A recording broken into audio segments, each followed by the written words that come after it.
De l'audace encore et de l'irrévérence avec le chorégraphe Boris Charmatz qui présente sa danse de nuit au Louvre dans le cadre du festival d'automne.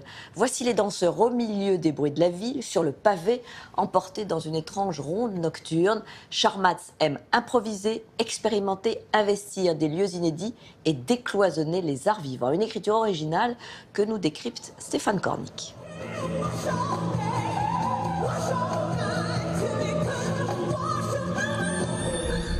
Chorégraphe habitué des musées comme le MoMA, la Tate ou le Centre Pompidou, mais aussi des scènes de théâtre ou d'opéra, Boris Charmatz aime plus que tout faire descendre la danse de son piédestal, pour l'amener dans l'espace public, dans la rue, au niveau du bitume.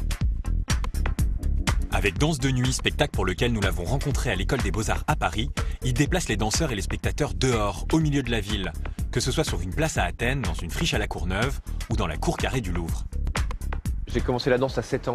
J'étais un enfant sage pour la danse, j'ai fait les conservatoires, j'étais à l'école de danse de l'Opéra de Paris. Je crois que quand j'ai eu envie de faire de la danse d'art et de faire mes premières pièces, j'ai pas rêvé du théâtre, j'ai pas rêvé du studio de danse, j'ai rêvé d'autre chose. On a enchaîné la même pièce qui s'appelait À bras-le-corps dans des lieux pas possibles et moi j'ai eu l'impression que c'était ça qui m'intéressait. La danse pour Charmatz ne doit pas être limitée à un lieu, elle est avant tout un véhicule. La danse, c'est un bon médium en fait. On n'a pas besoin de scène, on n'a pas besoin de gradins, mais c'est un endroit où il y a un accès très direct en fait au mouvement, à la joie de danser, au fait de se mettre en jeu, et ça permet de changer très vite son regard vis-à-vis de l'autre. En 1996, avec Attention, il isole ses danseurs sur 3 plans distincts d'une tour. Pas de toucher, pas de regard, simplement des individus solitaires à demi-nus qui exécutent une chorégraphie froide. Je croyais faire quelque chose sur l'isolation, sur les solitudes, mais en fait cet ensemble de solitudes, c'est un ensemble. Et aujourd'hui, ça questionne bien notre société en fait. Les gens sont très isolés, ne communiquent pas, on a la peur de l'autre, des étrangers, des migrants, et de se dire, mais en fait, comment est-ce que la danse permet une sorte de perméabilité entre les corps? Et la batterie dégagée.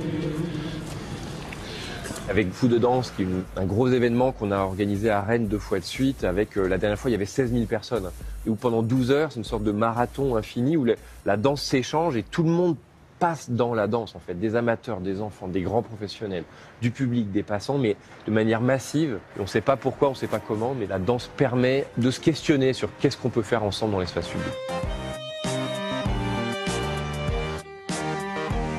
Pour animer ces questions, Boris Charmatz a situé son laboratoire d'expérimentation au Centre chorégraphique national de Rennes, qu'il dirige depuis 2009. Il crée le musée de la danse, une idée plus qu'un lieu, où ses différents projets sont en permanente évolution, en permanent déplacement.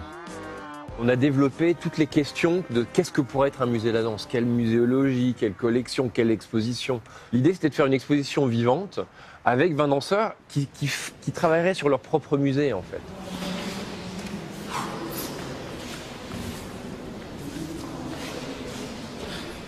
Parce qu'on s'est dit, mais en fait, il y a très peu de musées en danse parce que c'est le corps, le musée de la danse. Et du coup, c'est à partir de là qu'on a travaillé, mais dans des lieux vraiment très très différents où à chaque fois le rapport au public, il est rejoué. Danse de nuit sans cesse différente en fonction du lieu et du public, puisque l'interaction est essentielle, est appréhendée comme un tout. On crée un nouvel espace, on transperce la toile de Rembrandt, la ronde de nuit, en gardant les jeux de lumière et de miroir entre regardeurs et regardés. Dans cette chorégraphie, les spectateurs, les porteurs de lumière, les danseurs font la chorégraphie tous ensemble. Et donc, c'est pas qu'on regarde un tableau qui serait la ronde de nuit, c'est qu'on fait tous ensemble une sorte d'assemblée chorégraphique très particulière.